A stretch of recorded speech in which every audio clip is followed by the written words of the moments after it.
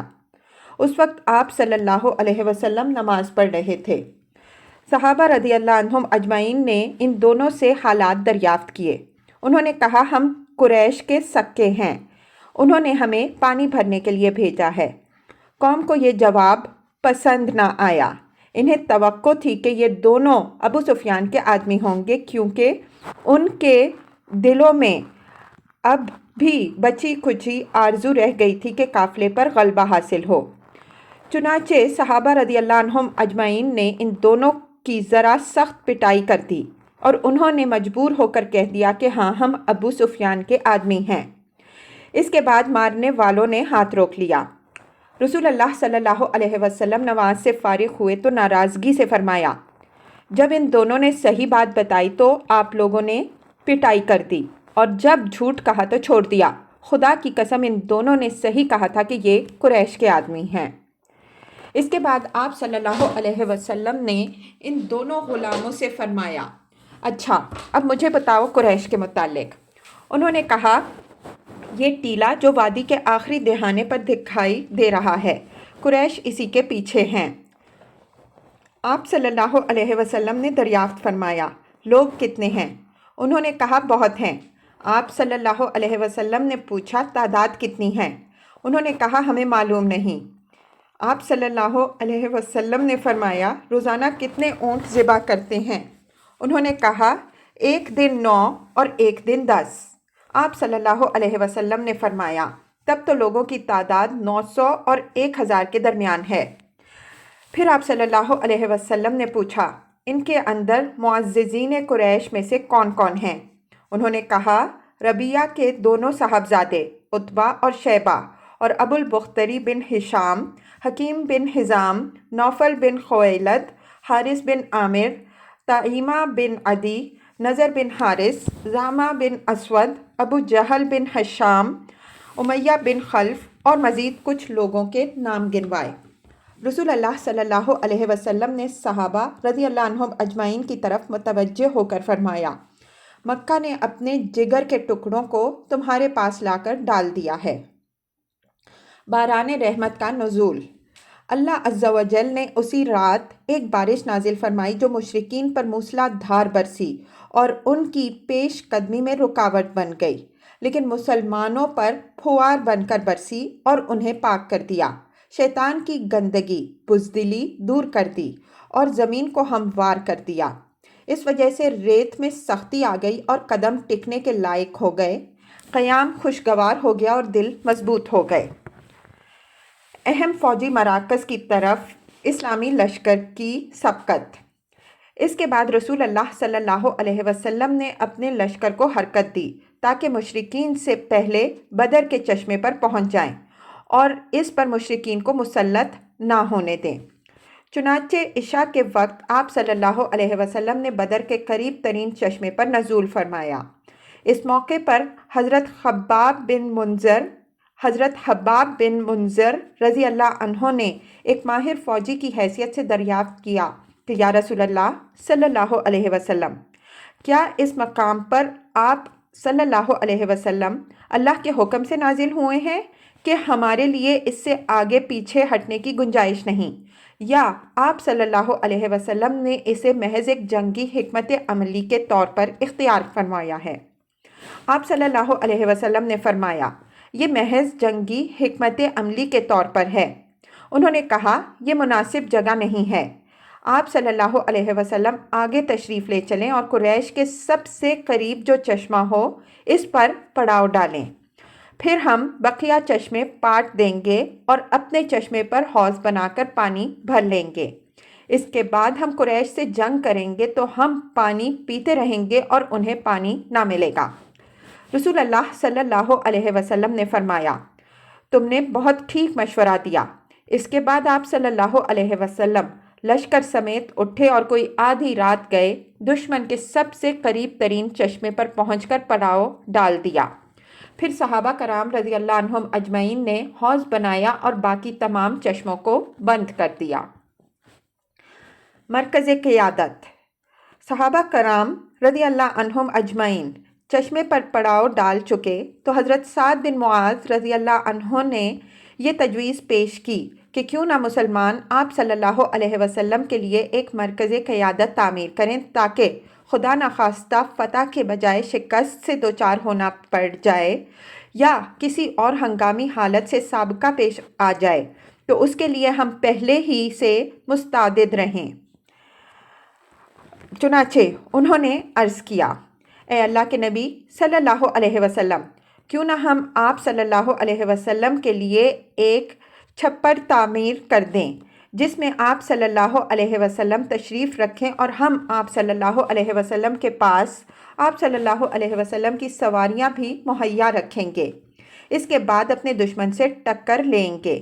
اگر اللہ نے ہمیں عزت بخشی اور دشمن پر غلبہ عطا فرمایا تو یہ وہ چیز ہوگی جو ہمیں پسند ہے، اور اگر دوسری صورت پیش آ گئی تو آپ صلی اللہ علیہ وسلم سوار ہو کر ہماری قوم کے اور ان لوگوں کے پاس جا رہیں گے جو پیچھے رہ گئے ہیں۔ در حقیقت آپ صلی اللہ علیہ وسلم کے پیچھے اے اللہ کے نبی صلی اللہ علیہ وسلم ایسے لوگ رہ گئے ہیں کہ ہم آپ صلی اللہ علیہ وسلم کی محبت میں ان سے بڑھ کر نہیں۔ اگر انہیں یہ اندازہ ہوتا کہ آپ صلی اللہ علیہ وسلم سے جنگ سے دوچار ہوں گے تو وہ ہرگز پیچھے نہ رہتے۔ اللہ ان کے ذریعے آپ صلی اللہ علیہ وسلم کی حفاظت فرمائے گا۔ وہ آپ صلی اللہ علیہ وسلم کے خیر خواہ ہوں گے اور آپ صلی اللہ علیہ وسلم کے ہمراہ جہاد کریں گے۔ اس پر رسول اللہ صلی اللہ علیہ وسلم نے ان کی تعریف فرمائی اور ان کے لیے دعائے خیر کی، اور مسلمانوں نے میدان جنگ کے شمال مشرق میں ایک اونچے ٹیلے پر چھپر بنایا جہاں سے پورا میدان جنگ دکھائی پڑتا تھا، اور پھر آپ صلی اللہ علیہ وسلم کے اس مرکز قیادت کی نگرانی کے لیے حضرت سعد بن معاذ رضی اللہ عنہ کی کمان میں انصاری نوجوانوں کا ایک دستہ منتخب کر دیا گیا۔ لشکر کی ترتیب اور شب گزاری۔ اس کے بعد رسول اللہ صلی اللہ علیہ وسلم نے لشکر کی ترتیب فرمائی اور میدان جنگ میں تشریف لے گئے۔ وہاں آپ صلی اللہ علیہ وسلم اپنے ہاتھ سے اشارہ فرماتے جا رہے تھے کہ یہ کل فلاں کی قتل گاہ ہے، انشاءاللہ، اور یہ کل فلاں کی قتل گاہ ہے انشاءاللہ۔ اس کے بعد رسول اللہ صلی اللہ علیہ وسلم نے وہیں ایک درخت کی جڑ کے پاس رات گزاری، اور مسلمانوں نے بھی پرسکون نفس اور تابناک افق کے ساتھ رات گزاری۔ ان کے دل اعتماد سے پر تھے، اور انہوں نے راحت و سکون سے اپنا حصہ حاصل کیا۔ انہیں یہ توقع تھی کہ صبح اپنی آنکھوں سے اپنے رب کی بشارتیں دیکھیں گے۔ اِذْ یغشیکم النعاس امنۃ منہ وینزل علیکم من السماء ماء لیطہرکم بہ ویذہب عنکم رجز الشیطان ولیربط علی قلوبکم ویثبت بہ الاقدام۔ جب اللہ نے تم پر اپنی طرف سے امن اور بے خوفی کے طور پر نیند طاری کر دی، اور تم پر آسمان سے پانی برسا رہا تھا تاکہ تمہیں اس کے ذریعے سے پاک کر دے، اور تم سے شیطان کی گندگی دور کر دے، اور تمہارے دل مضبوط کر دے اور تمہارے قدم جما دے۔ یہ رات جمعہ 17 رمضان سن 2 ہجری کی رات تھی، اور آپ صلی اللہ علیہ وسلم اس مہینے کی 8 یا 12 تاریخ کو مدینے سے روانہ ہوئے تھے۔ میدان جنگ میں مکی لشکر کی آمد اور ان کا باہمی اختلاف۔ دوسری طرف قریش نے وادی کے دہانے کے باہر اپنے کیمپ میں رات گزاری، اور صبح اپنے تمام دستوں سمیت ٹیلے سے اتر کر بدر کی جانب روانہ ہوئے۔ ایک گروہ رسول اللہ صلی اللہ علیہ وسلم کے حوض کی جانب بڑھا۔ آپ صلی اللہ علیہ وسلم نے فرمایا، انہیں چھوڑ دو، مگر ان میں سے جس نے بھی پانی پیا وہ اس جنگ میں مارا گیا۔ صرف حکیم بن حزام باقی بچا، جو بعد میں مسلمان ہوا اور بہت اچھا مسلمان ہوا۔ اس کا دستور تھا کہ جب بہت پختہ قسم کھانی ہوتی تو کہتا، لا والذی نجانی من یوم بدر، قسم ہے اس ذات کی جس نے مجھے بدر کے دن سے نجات دی۔ بہرحال جب قریش مطمئن ہو چکے تو انہوں نے مدنی لشکر کی قوت کا اندازہ لگانے کے لیے عمیر بن وہب جہمی کو روانہ کیا۔ عمیر نے گھوڑے پر سوار ہو کر لشکر کا چکر لگایا، پھر واپس جا کر بولا، کچھ کم یا کچھ زیادہ 300 آدمی ہیں، لیکن ذرا ٹھہرو، میں دیکھ لوں ان کی کوئی کمین گاہ یا کمک تو نہیں۔ اس کے بعد وہ وادی میں گھوڑا دوڑاتا ہوا دور تک نکل گیا، لیکن اسے کچھ دکھائی نہ پڑا۔ چنانچہ اس نے واپس جا کر کہا، میں نے کچھ نہیں پایا، لیکن اے قریش کے لوگوں، میں نے بلائیں دیکھی ہیں جو موت کو لادے ہوئے ہیں۔ یثرب کے اونٹ اپنے اوپر خالص موت سوار کیے ہوئے ہیں۔ یہ ایسے لوگ ہیں جن کی ساری حفاظت اور ملجا و ماوا خود ان کی تلواریں ہیں، کوئی اور چیز نہیں۔ خدا کی قسم میں سمجھتا ہوں کہ ان کا کوئی آدمی تمہارے آدمی کو قتل کیے بغیر قتل نہ ہوگا، اور اگر تمہارے خاص افراد کو انہوں نے مار لیا تو اس کے بعد جینے کا مزہ ہی کیا ہے۔ اس لیے ذرا اچھی طرح سوچ سمجھ لو۔ اس موقع پر ابو جہل کے خلاف، جو مارکہ آرائی پر تلا ہوا تھا، ایک اور جھگڑا اٹھ کھڑا ہوا، جس میں مطالبہ کیا گیا کہ جنگ کے بغیر مکہ واپس چلے جائیں۔ چنانچہ حکیم بن حزام نے لوگوں کے درمیان دوڑ دھوپ شروع کر دی۔ وہ عتبہ بن ربیعہ کے پاس آیا اور بولا، ابو الولید، آپ قریش کے بڑے آدمی اور واجب الاطاعت سردار ہیں، پھر آپ کیوں نہ ایک اچھا کام کر جائیں جس کے سبب آپ کا ذکر ہمیشہ بھلائی سے ہوتا رہے۔ عتبہ نے کہا، حکیم وہ کون سا کام ہے؟ اس نے کہا، آپ لوگوں کو واپس لے جائیں اور اپنے حلیف عمر بن حضرمی کا معاملہ جو سریہ نخلہ میں مارا گیا تھا اپنے ذمے لے لیں۔ عتبہ نے کہا، مجھے منظور ہے، تم میری طرف سے اس کی ضمانت لو، وہ میرا حلیف ہے، میں اس کی دیت کا بھی ذمہ دار ہوں، اور اس کا جو مال ضائع ہوا اس کا بھی۔ اس کے بعد عتبہ نے حکیم بن حزام سے کہا، تم حنظلہ کے پوت کے پاس جاؤ، کیونکہ لوگوں کے معاملات کو بگاڑنے اور بھڑکانے کے سلسلے میں مجھے اس کے علاوہ کسی اور سے کوئی اندیشہ نہیں۔ حنظلہ کے پوت سے مراد ابو جہل ہے، حنظلہ اس کی ماں تھی۔ اس کے بعد عتبہ بن ربیعہ نے کھڑے ہو کر تقریر کی اور کہا، قریش کے لوگوں، تم لوگ محمد صلی اللہ علیہ وسلم اور ان کے ساتھیوں رضی اللہ عنہم اجمعین سے لڑ کر کوئی کارنامہ انجام نہ دو گے۔ خدا کی قسم اگر تم نے انہیں مار لیا تو صرف ایسے ہی چہرے دکھائی پڑیں گے جنہیں دیکھنا پسند نہ ہوگا، کیونکہ آدمی نے اپنے چچیرے بھائی کو یا خالہ زاد بھائی کو یا اپنے ہی کنبے قبیلے کے کسی آدمی کو قتل کیا ہوگا۔ اس لیے واپس چلے چلو اور محمد صلی اللہ علیہ وسلم اور سارے عرب سے کنارہ کش ہو رہو۔ اگر عرب نے انہیں مار لیا تو یہ وہی چیز ہوگی جسے تم چاہتے ہو، اور اگر دوسری صورت پیش آئی تو محمد صلی اللہ علیہ وسلم تمہیں اس حالت میں پائیں گے کہ تم نے جو سلوک ان سے کرنا چاہا تھا اسے کیا نہ تھا۔ ادھر حکیم بن حزام ابو جہل کے پاس پہنچا تو ابو جہل نے اپنی ذرا درست کر رہا تھا۔ حکیم نے کہا کہ اے ابو الحکم، مجھے عتبہ نے تمہارے پاس یہ اور یہ پیغام دے کر بھیجا ہے۔ ابو جہل نے کہا، خدا کی قسم، محمد صلی اللہ علیہ وسلم اور اس کے ساتھیوں رضی اللہ عنہم اجمعین کو دیکھ کر عتبہ کا سینہ سوج گیا ہے۔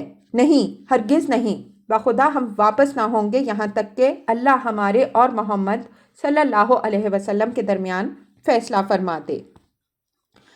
عتبہ نے جو کچھ کہا ہے محض اس لیے کہا ہے کہ وہ محمد صلی اللہ علیہ وسلم اور اس کے ساتھیوں کو اونٹ خور سمجھتا ہے، اور خود عتبہ کا بیٹا بھی انہی کے درمیان ہے، اس لیے وہ تمہیں ان سے ڈراتا ہے۔ عتبہ کے صاحبزادے ابو حذیفہ قدیم الاسلام تھے اور ہجرت کر کے مدینہ تشریف لا چکے تھے۔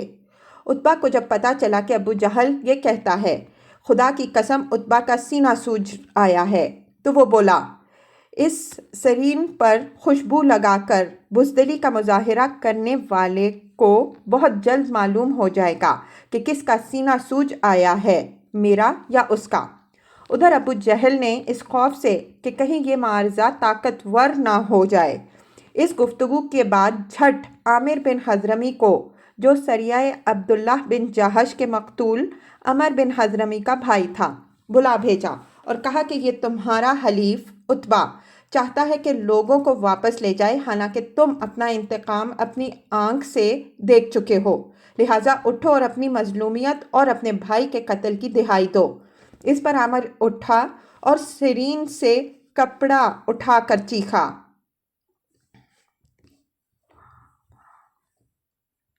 واہ امراہ، ہائے امر، ہائے امر! اس قوم پر گرم ہو گئی، ان کا معاملہ سنگین اور ان کا ارادہ جنگ پختہ ہو گیا، اور عتبہ نے جس سوجھ بوجھ کی دعوت دی تھی وہ رائے گاں گئی۔ اس طرح ہوش پر جوش غالب آ گیا اور یہ معرضہ بھی بے نتیجہ رہا۔ دونوں لشکر آمنے سامنے۔ بہرحال جب مشرکین کا لشکر نمودار ہوا اور دونوں فوجیں ایک دوسرے کو دکھائی دینے لگیں تو رسول اللہ صلی اللہ علیہ وسلم نے فرمایا، اے اللہ، یہ قریش ہیں جو اپنے پورے غرور و تکبر کے ساتھ تیری مخالفت کرتے ہوئے اور تیرے رسول صلی اللہ علیہ وسلم کو جھٹلاتے ہوئے آ گئے ہیں۔ اے اللہ، تیری مدد جس کا تو نے وعدہ کیا ہے، اے اللہ آج انہیں اینٹ کر رکھ دے۔ نیز رسول اللہ صلی اللہ علیہ وسلم نے عتبہ بن ربیعہ کو اس کے ایک سرخ اونٹ پر دیکھا تو فرمایا، اگر قوم میں سے کسی کے پاس خیر ہے تو سرخ اونٹ والے کے پاس ہے، اگر لوگوں نے اس کی بات مان لی تو صحیح راہ پائیں گے۔ اس موقع پر رسول اللہ صلی اللہ علیہ وسلم نے مسلمانوں کی صفیں درست فرمائیں۔ صف کی درستگی کے دوران ایک عجیب واقعہ پیش آیا۔ آپ صلی اللہ علیہ وسلم کے ہاتھ میں ایک تیر تھا جس کے ذریعے آپ صلی اللہ علیہ وسلم صف سیدھی فرما رہے تھے کہ سواد بن غزیہ کے پیٹ پر، جو صف سے کچھ آگے نکلے ہوئے تھے، تیر کا دباؤ ڈالتے ہوئے فرمایا، سواد برابر ہو جاؤ۔ سواد نے کہا، اے اللہ کے رسول صلی اللہ علیہ وسلم، آپ صلی اللہ علیہ وسلم نے مجھے تکلیف پہنچا دی، بدلہ دیجیے۔ آپ صلی اللہ علیہ وسلم نے اپنا پیٹ کھول دیا اور فرمایا، بدلہ لے لو۔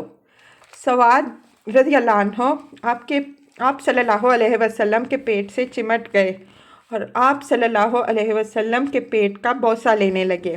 آپ صلی اللہ علیہ وسلم نے فرمایا، سواد، اس حرکت پر تمہیں کس بات نے آمادہ کیا؟ انہوں نے کہا، اے اللہ کے رسول صلی اللہ علیہ وسلم، جو کچھ درپیش ہے آپ صلی اللہ علیہ وسلم دیکھ ہی رہے ہیں۔ میں نے چاہا کہ ایسے موقع پر آپ صلی اللہ علیہ وسلم سے آخری معاملہ یہ ہو کہ میری جلد آپ صلی اللہ علیہ وسلم کی جلد سے چھو جائے۔ اس پر رسول اللہ صلی اللہ علیہ وسلم نے ان کے لیے دعائے خیر فرمائی۔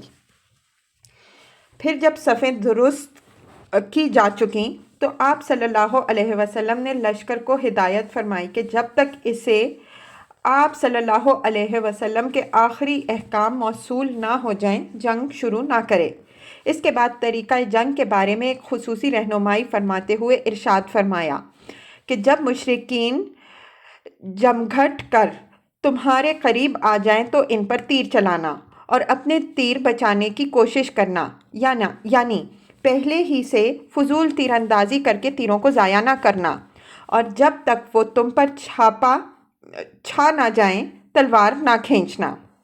اس کے بعد خاص آپ صلی اللہ علیہ وسلم اور ابو بکر رضی اللہ عنہ چھپر کی طرف واپس گئے اور حضرت سعد بن معاذ رضی اللہ عنہ اپنا نگران دستہ لے کر اس کے دروازے پر تعینات ہو گئے۔ دوسری طرف مشرکین کی صورتحال یہ تھی کہ ابو جہل نے اللہ سے فیصلے کی دعا کی۔ اس نے کہا، اے اللہ، ہم میں سے جو فریق قرابت کو زیادہ کاٹنے والا اور غلط حرکتیں زیادہ کرنے والا ہے اسے تو آج توڑ دے۔ اے اللہ، ہم میں سے جو فریق تیرے نزدیک زیادہ محبوب اور زیادہ پسندیدہ ہے آج اس کی مدد فرما۔ بعد میں اسی بات کی طرف اشارہ کرتے ہوئے اللہ تعالیٰ نے یہ آیت نازل فرمائی، ان تستفتحوا فقد جاءکم الفتح وان تنتہوا فہو خیر لکم وان تعودوا نعد ولن تغنی عنکم فئتکم شیئا ولو کثرت وان اللہ مع المؤمنین۔ اگر تم فیصلہ چاہتے تو تمہارے پاس فیصلہ آ گیا، اور اگر تم باز آ جاؤ تو یہی تمہارے لیے بہتر ہے، لیکن اگر تم اپنی اس حرکت کی طرف پلٹو گے تو ہم بھی تمہاری سزا کی طرف پلٹیں گے، اور تمہاری جماعت اگرچہ وہ زیادہ ہی کیوں نہ ہو تمہارے کچھ کام نہ آ سکے گی، اور یاد رکھو کہ اللہ مومنین کے ساتھ ہے۔ نقطہ سفر اور مارکہ کا پہلا ایندھن۔ اس مارکے کا پہلا ایندھن اسود بن عبد الاسد مخزومی تھا۔ یہ شخص بڑا اڑیل اور بد اخلاق تھا۔ یہ کہتے ہوئے میدان میں نکلا کہ میں اللہ سے عہد کرتا ہوں کہ ان کے حوض کا پانی پی کر رہوں گا، ورنہ اسے ڈھا دوں گا یا اس کے لیے جان دے دوں گا۔ جب یہ ادھر سے نکلا تو ادھر سے حضرت حمزہ بن عبد المطلب رضی اللہ عنہ برآمد ہوئے۔ دونوں میں حوض پر پرے ہی مٹ بھیڑ ہوئی۔ حضرت حمزہ رضی اللہ عنہ نے ایسی تلوار ماری کہ اس کا پاؤں نصف پنڈلی سے کٹ کر اڑ گیا اور وہ پیٹھ کے بل گر پڑا۔ اس کے پاؤں سے خون کا فوارہ نکل رہا تھا جس کا رخ اس کے ساتھیوں کی طرف تھا، لیکن اس کے باوجود وہ گھٹنوں کے بل گھسٹ کر حوض کی طرف بڑھا اور اس میں داخل ہوا ہی چاہتا تھا تاکہ اپنی قسم پوری کر لے کہ اتنے میں حضرت حمزہ رضی اللہ عنہ نے دوسری ضرب لگائی اور وہ حوض کے اندر ہی ڈھیر ہو گیا۔ مبارزت۔ یہ اس مارکے کا پہلا قتل تھا اور اس سے جنگ کی آگ بھڑک اٹھی۔ چنانچہ اس کے بعد قریش کے 3 بہترین شہسوار نکلے جو سب کے سب ایک ہی خاندان کے تھے، ایک عتبہ اور دوسرا اس کا بھائی شیبہ اور جو دونوں ربیعہ کے بیٹے تھے، اور تیسرا ولید جو عتبہ کا بیٹا تھا۔ انہوں نے اپنی صف سے الگ ہوتے ہی دعوت مبارزت دی۔ مقابلے کے لیے انصار کے 3 جوان نکلے، ایک عوف رضی اللہ عنہ، دوسرے معوذ رضی اللہ عنہ۔ یہ دونوں حارث کے بیٹے تھے اور ان کی ماں کا نام افرار تھا۔ تیسرے عبداللہ بن رواحہ رضی اللہ عنہ۔ قریشیوں نے کہا، تم کون لوگ ہو؟ انہوں نے کہا، انصار کی ایک جماعت ہیں۔ قریشیوں نے کہا، آپ لوگ شریف مد مقابل ہیں، لیکن ہمیں آپ سے سروکار نہیں، ہم تو اپنے چچیرے بھائیوں کو چاہتے ہیں۔ پھر ان کے منادی نے آواز لگائی، محمد صلی اللہ علیہ وسلم، ہمارے پاس ہماری قوم کے ہمسروں کو بھیجو۔ رسول اللہ صلی اللہ علیہ وسلم نے فرمایا،